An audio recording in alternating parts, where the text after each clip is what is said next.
thank you all for joining us here today.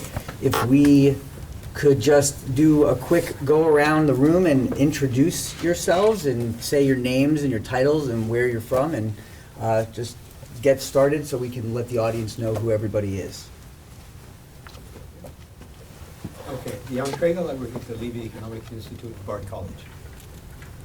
Mathew Forstater, University of Missouri, Kansas City. Fadhel Kaboub, I teach at Denison University in Ohio. Felipe Rezende, I work for Hobart and Will Smith Colleges. Randall Wray, I'm here at UMKC and also at the Levey Institute. Andy Felkerson, I'm at Bard College. Pavlina Tcherneva, Bard College and Levey Economics Institute. And I'm Michael Katz, and I'm from Los Angeles, and I have no economics background. And until recently, that was totally okay for me. I expected that one day the world would either fix its problems without me or it would degenerate into nothingness without me. And so I was prepared to sit back and wait for that to happen. And then come mid-May, for no reason I can immediately think of, I was struck with the fact that there are principles that must be out there that could allow us to solve these gaping inequalities that we face in what is supposedly the strongest, most, supportive, powerful country in the world. And when I realized that whatever these things were that I didn't understand weren't being accomplished, I set out to find people who were trying to accomplish them, and that's how I came to meet you fine people. So I want to first thank you for inviting me into your world to see what this is all about. And I've learned so much over this weekend, and the thing I kind of want to start off talking about is understanding the foundations of modern money, which is that governments no longer require precious metals to create currency. We are in a post-gold standard economy, have been for decades. There's no way to go back. There's not enough precious metals to go back to for that type of system. So understanding that we as a society literally just choose how we want to create and then spend our money is a mind-blowing proposition that most people in America don't understand. But once we understand that and once we get that information out there, the next question is going to be, how do we take that information and use it to make a better America? And so my first question to the group is, how do we set up the type of policy that you guys think would take America to where it needs to be in the future? And I guess we can start with Jan. Well, I think the basic point that we have to understand is that one of the impacts of globalization is that it's made it perfectly clear that we're really no longer supply constrained. That is, there is a massive amount of goods out there. There's more than enough for everybody to have more than enough. And we have to ask ourselves the question, why in the world is it that what we've done is created a system in which some people don't have enough and other people have so much more than enough that they have to spend most of their, we say, retiring years trying to give it away? It seems to be a perfectly illogical way to approach the system.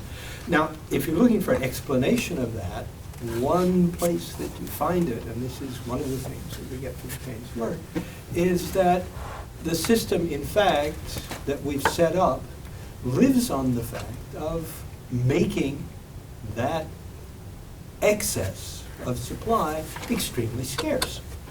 Okay? We actually prevent ourselves from being able to produce everything that we have to produce. So the first question we say, what are the policies that we get out of this? The policies is, how do we set up a policy which allows us to fully exploit all of the production possibilities and capabilities that we have? So if we simply look around and say, what is the best evidence of that excess? And that best evidence is that we have literally thousands, millions of people throughout the world that are unemployed, that are not working.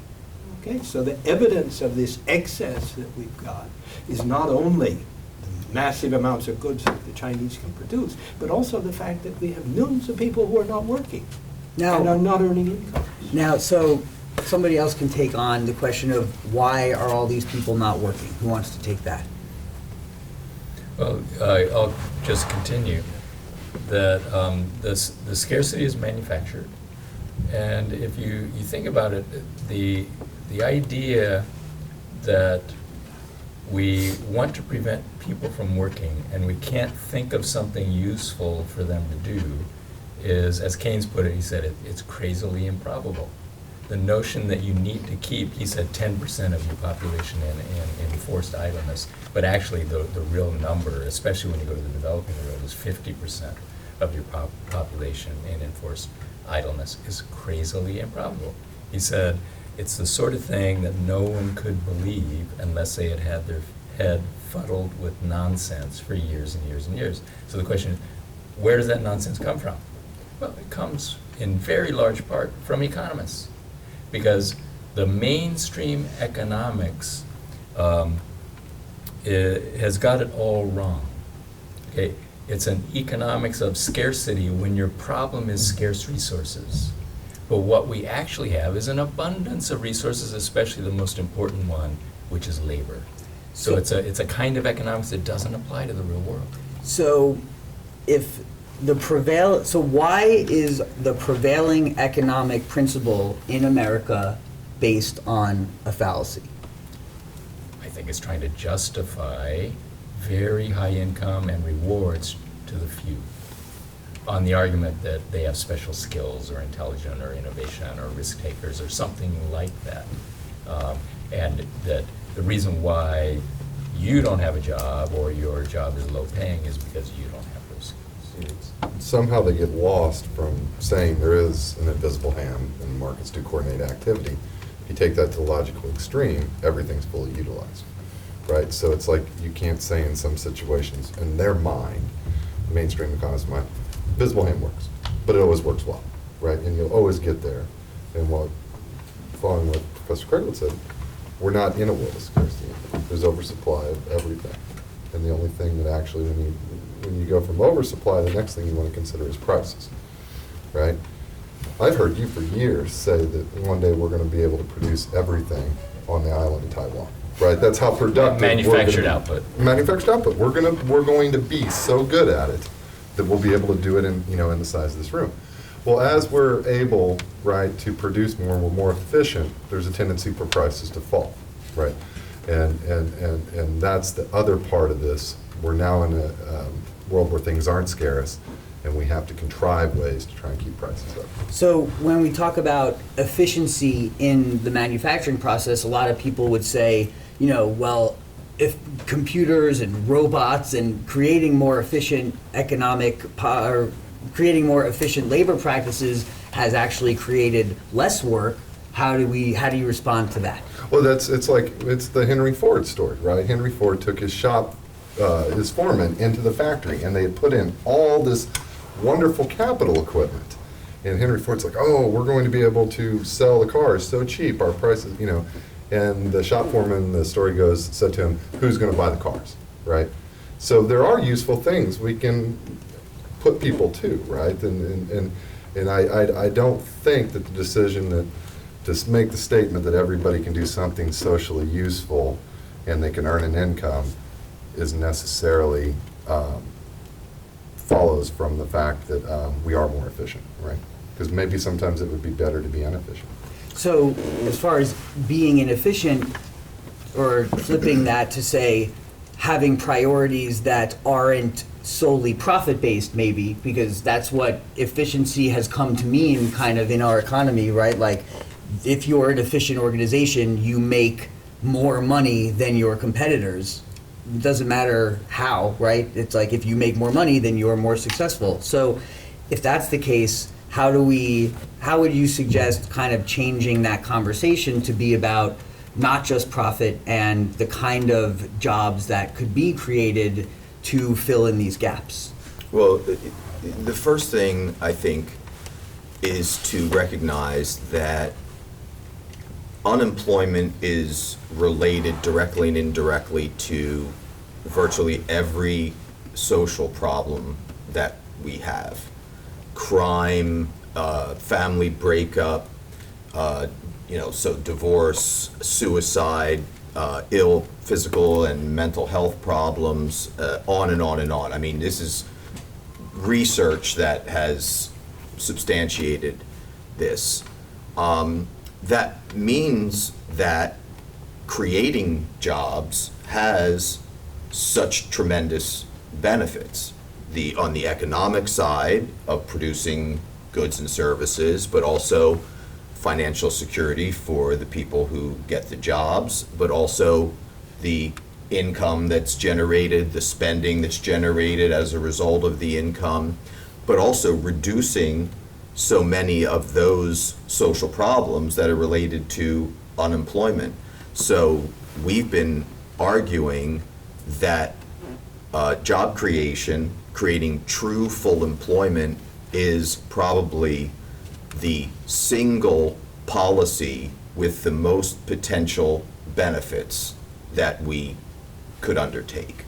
And so once we understand that we have the ability through government managing its monetary system and its budgetary system in such a way as to spend on whatever it wants to spend on, then job creation is put first and foremost, front and center.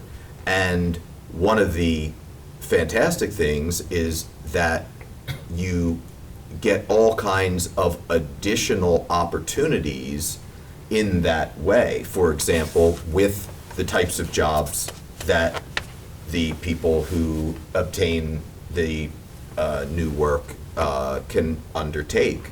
So all kinds of other issues where we see one of the main problems is we can't afford to make those problems better, or that we can't allocate the labor toward those areas, whether it's education, healthcare, varieties of services, environmental cleanup, and so on. So that's another benefit that comes along with creating the jobs. Sure, I don't think anyone would disagree that it's better when someone is working, especially the people who would like to be working, but a lot of people who see the labor market are not incentivized to try to join it, especially right now. Why do you think that is? Well, I think there are just so many myths that are circulating, and we just have to debunk them very forcefully. I think people are understanding the market doesn't solve the problems. You know, people are talking about environmental renewal, about social useful work. They know the way they live is not okay, and they know the market doesn't do it. But they don't have the tools to say, oh, how do we get empowered to change our environment, to improve our communities, etc. So I think one is an issue of focus. We have this sort of market-centric view where somehow the mythology there is that the market solves all problems, and people understand that that's not true. And the focus is shifting. So the second thing is, like, how do you bust the myths that prevent us from mobilizing the resources? The first myth is that, yes, the market solves all problems and it equilibrates. But I think that we already, I think that myth is sort of going by the wayside. The second myth is that we don't have the financial resources, and so we got to bust the myth about just having no money, right? And the third myth is that somehow we are incapable of matching our idle resources with our needs. And I think that is the part where it requires, once we bust the myth of how we fund these projects, it requires a good sense of imagination of how we do this. I frankly don't think economists can come up with the imaginative Pavlina, policies. can I add another myth? Yes, please. There's the myth that if in fact we tried to give everybody a job, we would create a massive hyperinflation. Yes. Inflation, that is the number Hyperinflation. one, that's the That's number right. one. That's right. One of If the- people ate had the money to buy food prices will go through the roof. That's right. Yes. So this is Yeah. one of the ways in which, in fact, we set up the system so it doesn't provide for employment. The central bank will tell you that if unemployment goes below a certain level, that prices will start to rise, and this is bad. Now, the question is, why is this a bad thing? Well, if you happen to have wealth, Yeah. a rise in prices reduces your purchasing power. So everybody who's doing well in the system is very happy to stop the programs to increase employment. And the problem is that the people who are unemployed, who don't have anything, have no possibility of countering, of saying, look, if prices go up a little bit, maybe profitability will go up a little bit and maybe I'll get a job. But the balance of power is with the people who have the wealth and the people who have the assets, and they're the ones who are aided by the central bank to say every time we manage to increase employment a little bit, we have to be careful that we don't set off an inflationary spiral. So that even by definition, the optimal operation of monetary policy in the economy says that we should always have some people who are unemployed in order to keep those prices stable. And this is, I think, the first myth that we have to debunk before we get to the myth that says we don't have the money to, in fact, employ these people. Yeah, that's right. But also, we have to empower. So, and I think that's what the Institute is doing. We have to empower people with tools and knowledge of countering those myths and then creating the projects that can give them the good livelihood. I am absolutely convinced that if you ask people, they will come up with very many great ideas. But we need institutions, and I think the Institute and those of us working on the ground trying to dispel these myths are trying to fill this void. I want to add another myth. Even if you look at, for most economies, if they manage to provide for full employment, and if you look at unemployment rates, if you break that number down by age group, by gender, and by race, have lots of variation. In most markets, labor markets, you have discrimination. Unemployment is higher for unskilled workers. For blacks, among women, is way higher than men. And markets cannot solve that problem. So if you look at government policies to deal with these issues, you can develop a target policy to deal with these specifics that markets can handle. So there's still room to improve even when economies get close to full employment, even though that's quite temporary. They barely get to full employment, and when they do so, it's quite temporary, which still gives the government room to come up with policies to deal with those issues.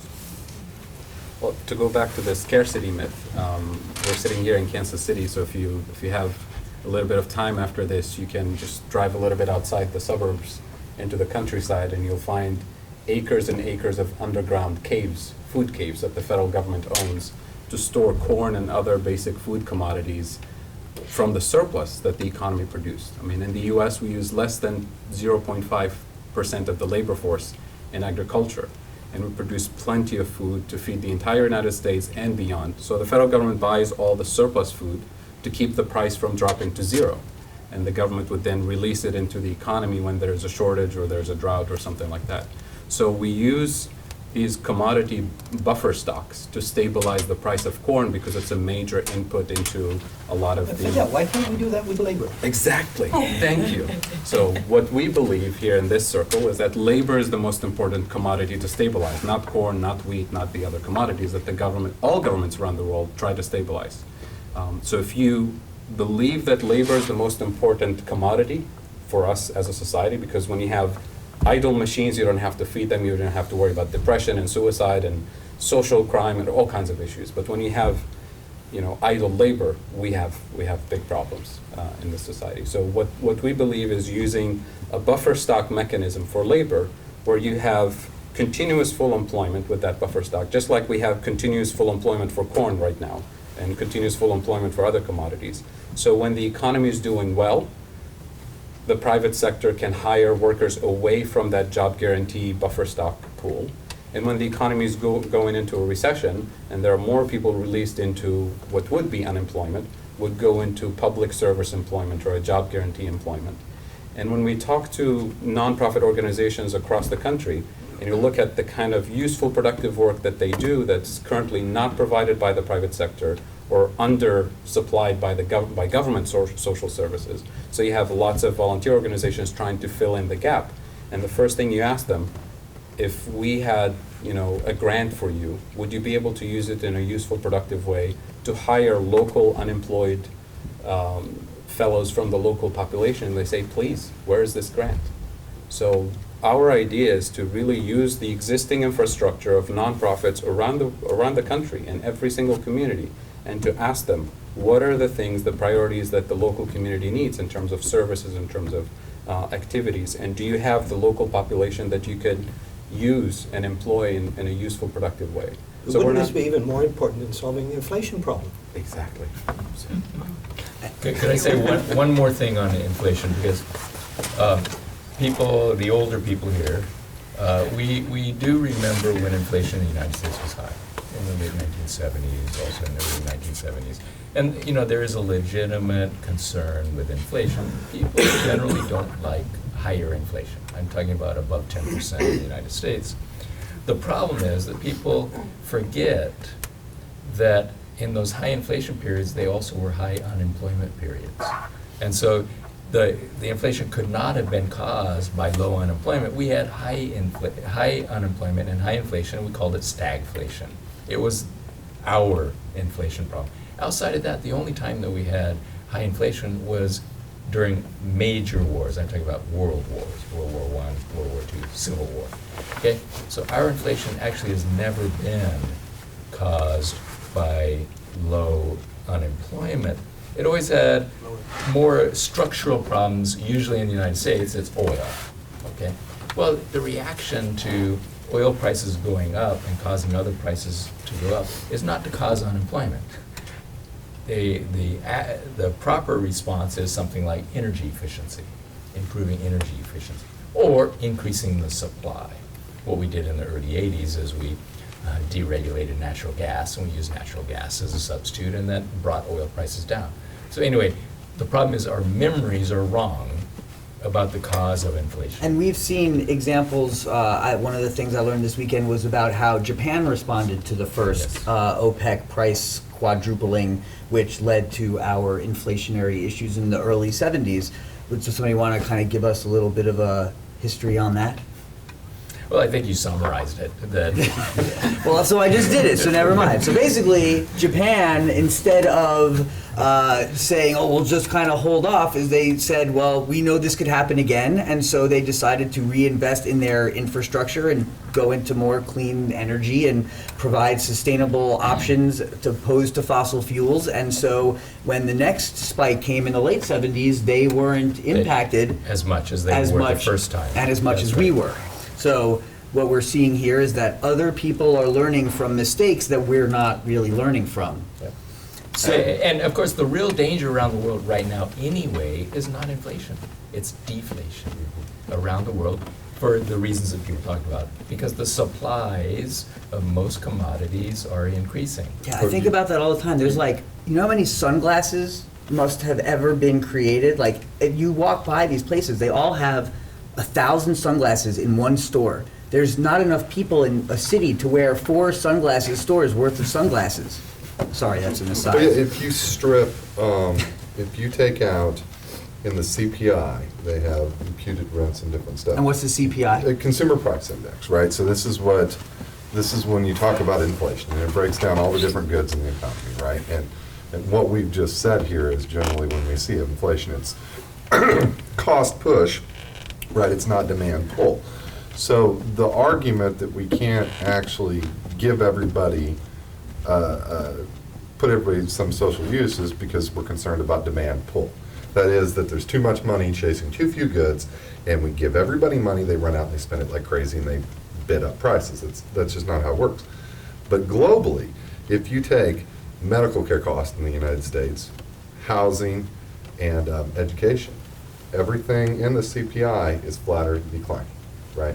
We actually are on the cusp of worldwide deflation, if not for those few things, right? So it's not a fear. The question I've always asked is, when are they going to stop listening to these people that are 5 years after the fact beating the drum about inflation?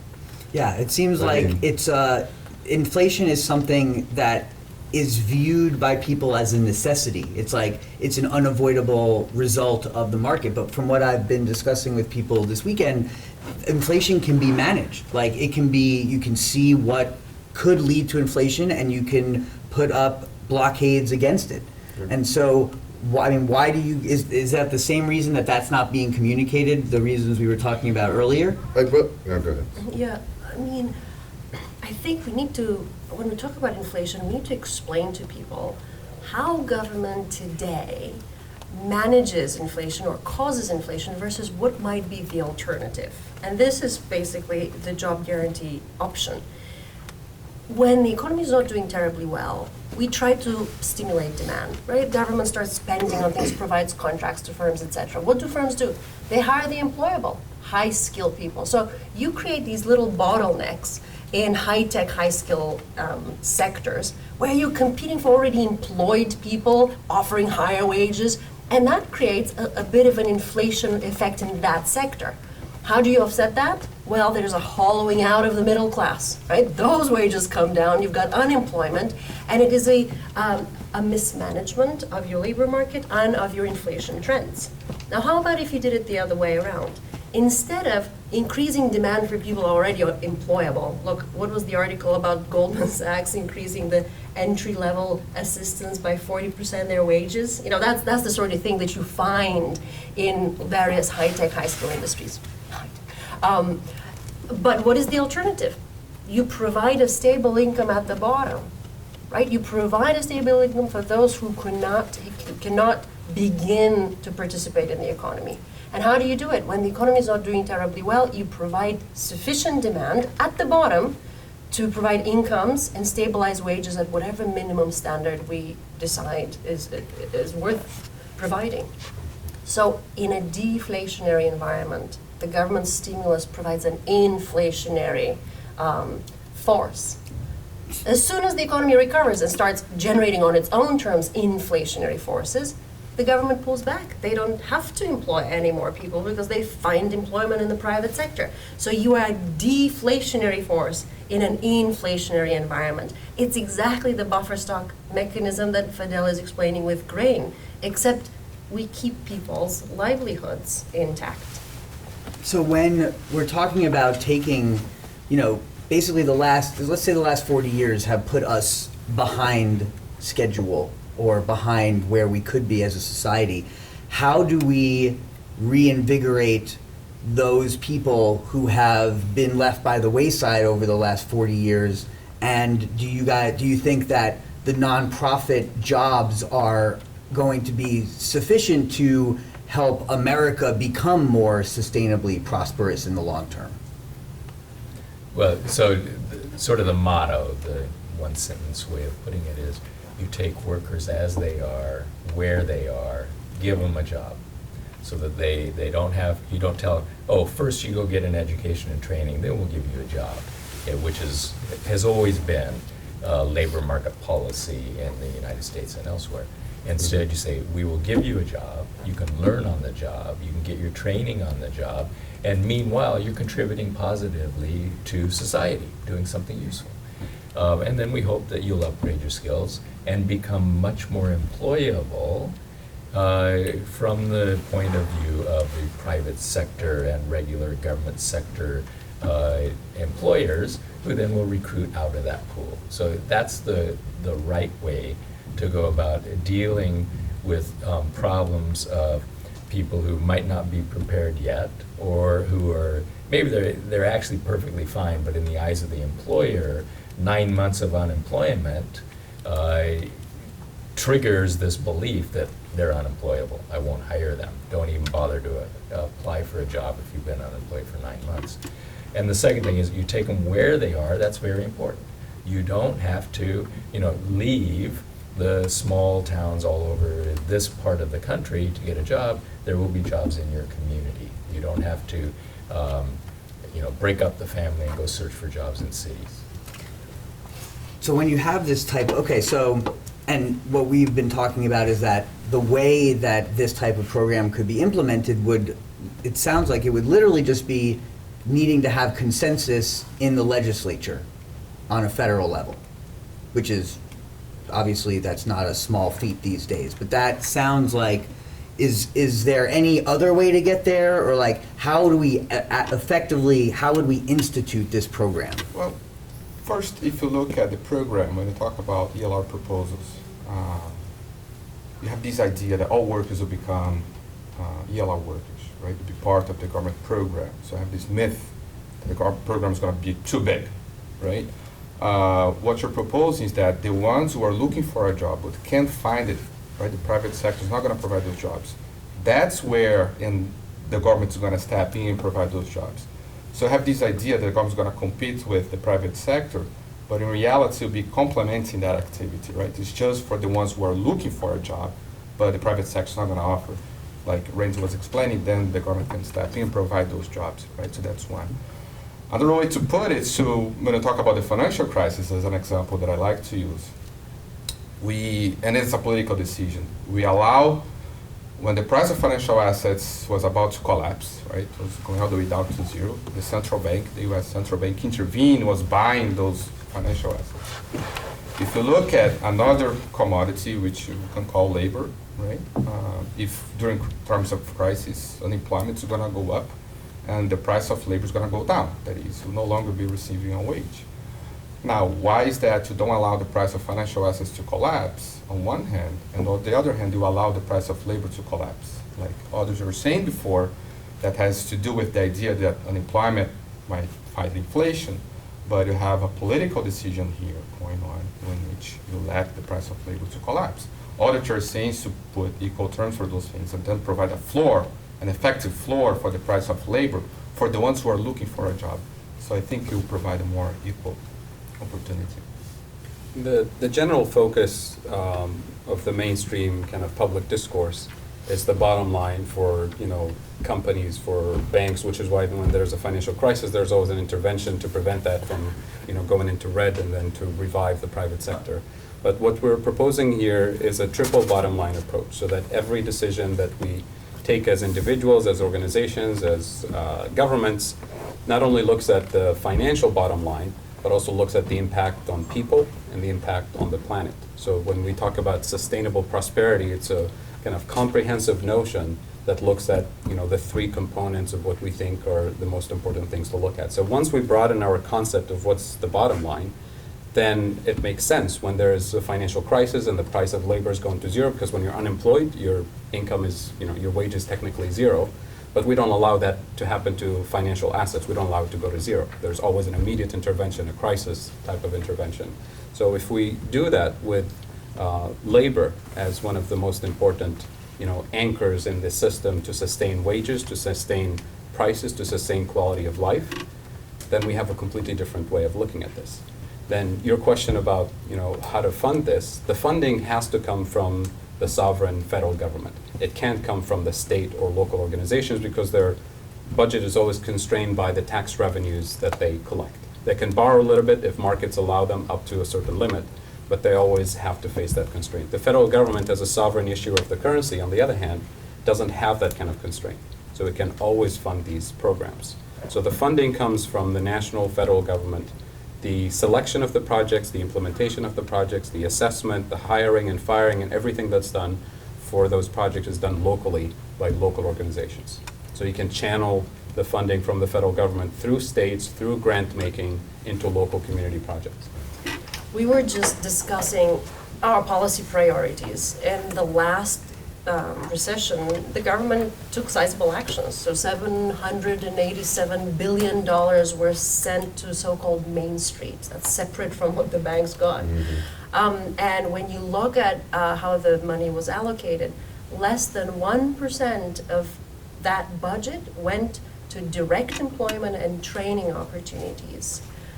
And that was over 4 years.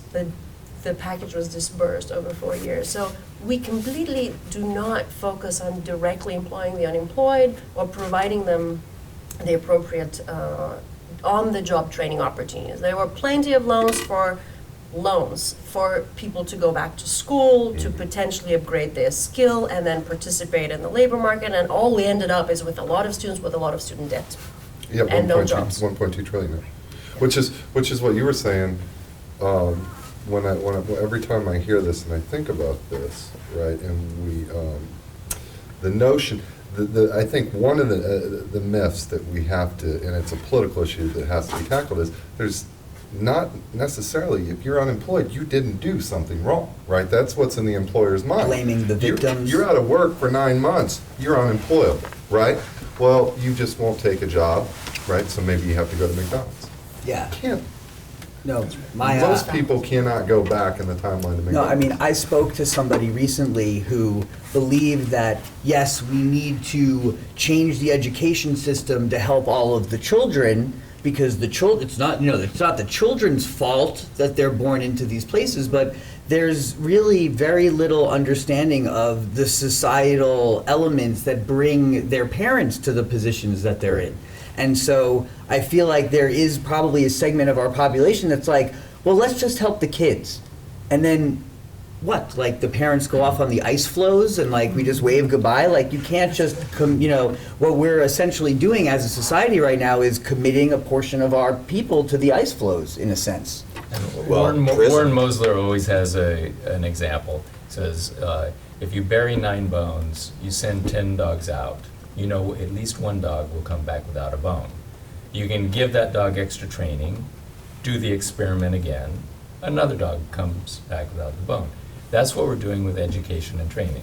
We're saying we take those who don't have good job opportunities, we train them, educate them, send them back out for the same number of jobs. Someone else might lose their job, the better trained person might get a job. The solution, though, is more bones. Mhm. The solution is not training.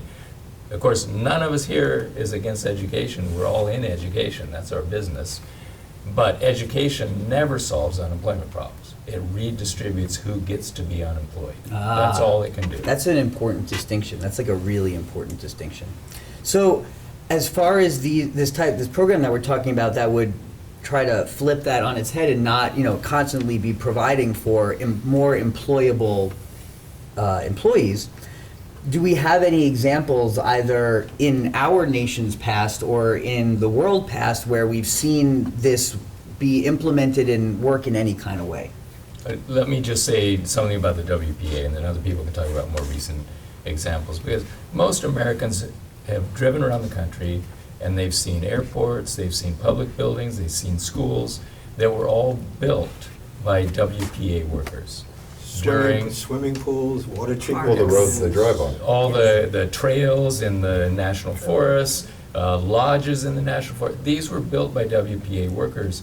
There were 13 million people who got jobs in the New Deal programs, which was a direct job creation program funded by the federal government. Actually, in that case, it was run by the federal government. As Fadhel says, we now probably prefer to decentralize the management of the program.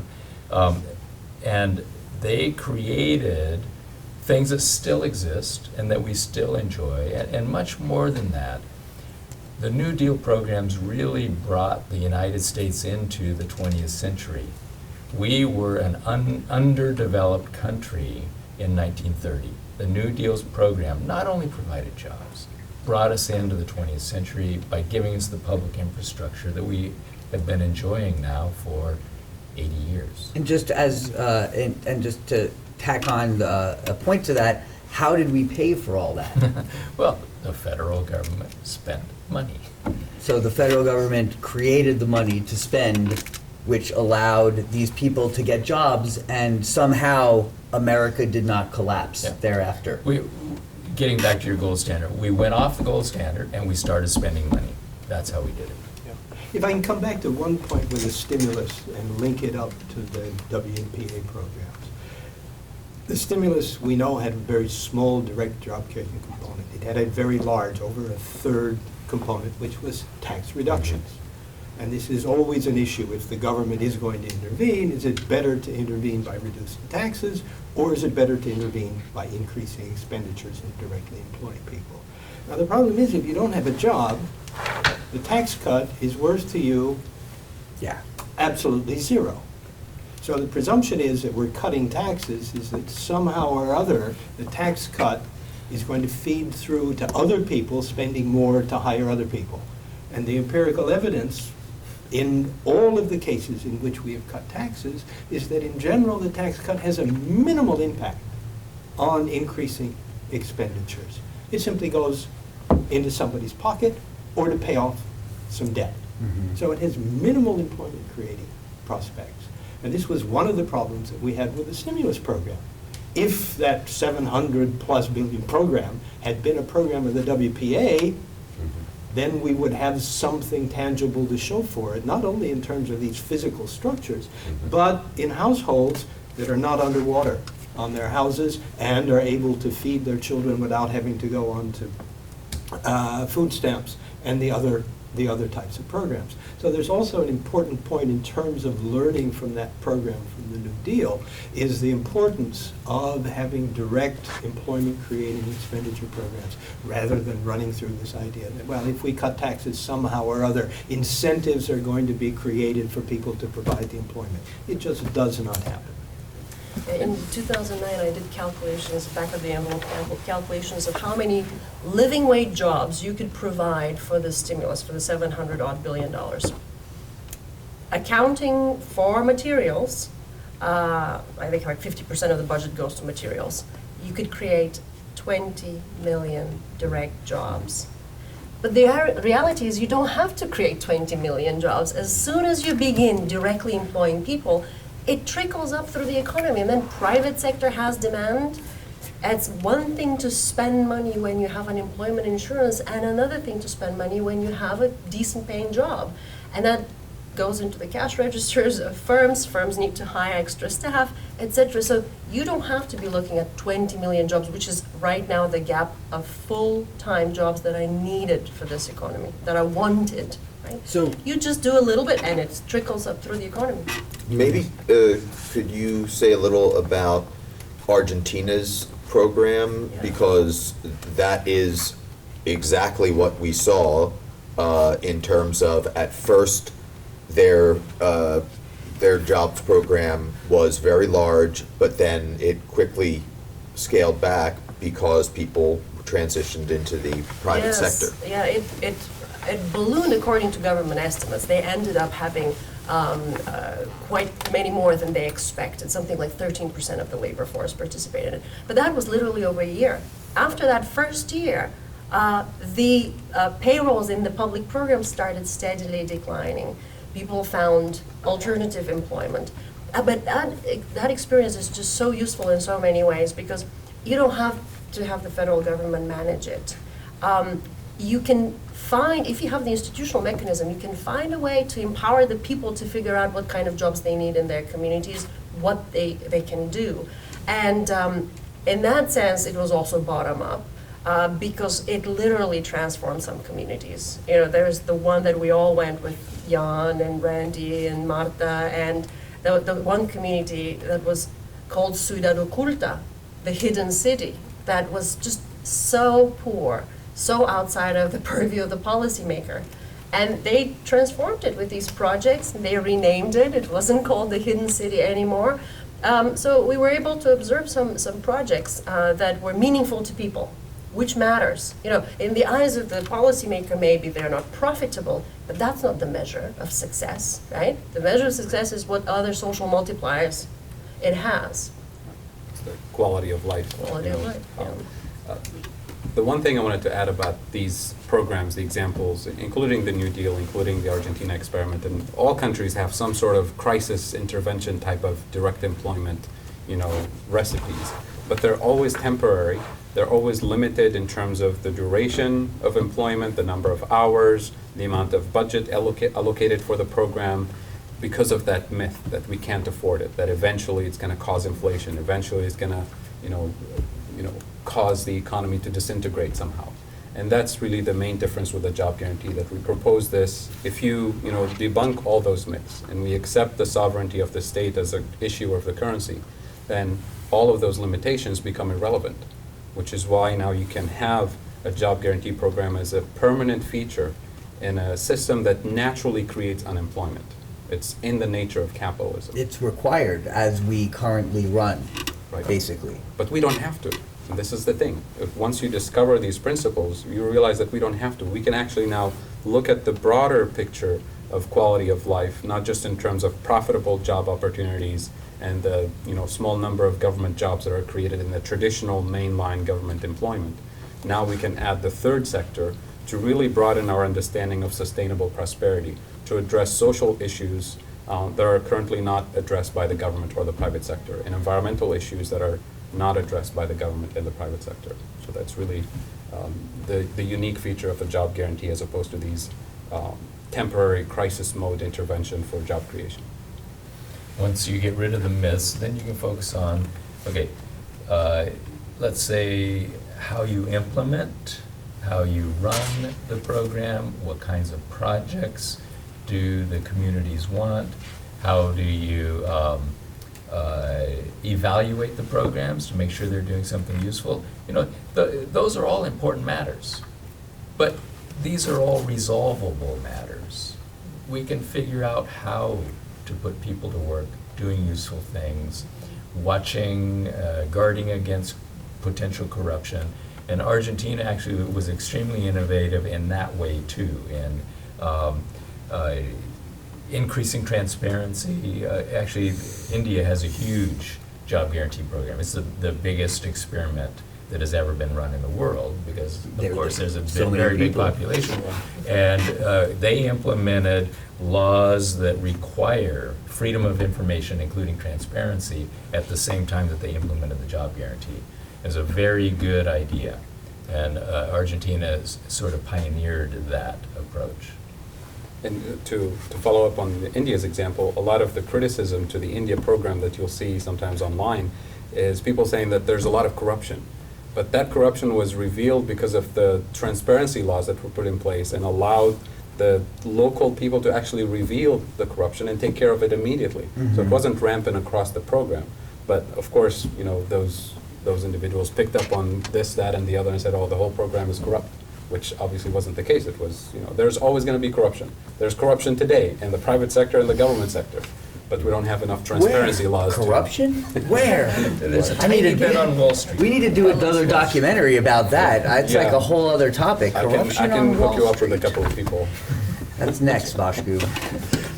All right. Can I just address one thing? Whenever we talk about full employment, I often get the sense from people who get exposed for the first time to these ideas that somehow we are advocating a dystopian world where everybody has a job. And full employment has almost become like a dirty word.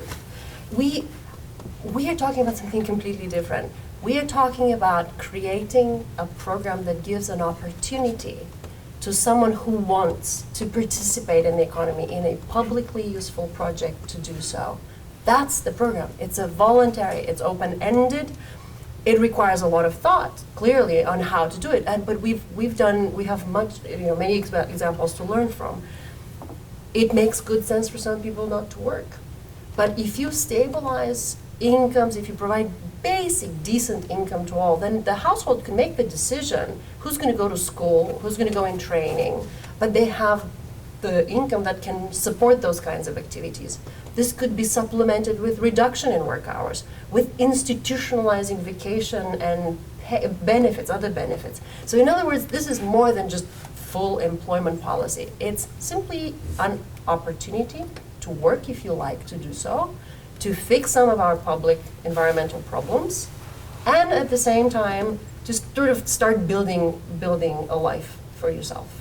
And how long do we think it would take to get this thing off the ground? Say tomorrow Congress woke up and they'd all been abducted by aliens and had their personalities switched and they decided to make something happen along these lines. How long would it take us to get people working involved in this program? New Deal was up and running in 4 to 6 months. Same for Argentina. Yeah, We could do it. the problem was the New Deal built on programs that already existed. Roosevelt already ran these programs in New York State, and Yeah. that's why they managed to get it up so And in quickly. Argentina, they had experience with direct That's employment right. too, so it might take a little longer. But what is 6 months to a year relative to years of idleness? But anyway, you don't have to have 20 million jobs available on Monday. you phase it in, because what we're doing is asking local NGOs, not-for-profit, community service organizations, hire 2 workers. If that's what you need, hire 2. Okay, we just created 2 jobs. So it's going to gradually spread across the United States. We're not asking them to hire 20 million on Monday. We're saying, you start a project, put a proposal up, it needs reevaluated, you hire, then we evaluate after a certain amount of time to make sure that you're doing something useful. It's 4 o'clock. Any final thoughts? Just to add to that, I mean, it might be useful to ask a couple of nonprofit organizations in any community and ask them, how many volunteers do you use a month? Can you turn some of that volunteer work into permanent full-time work? And the answer is usually yes.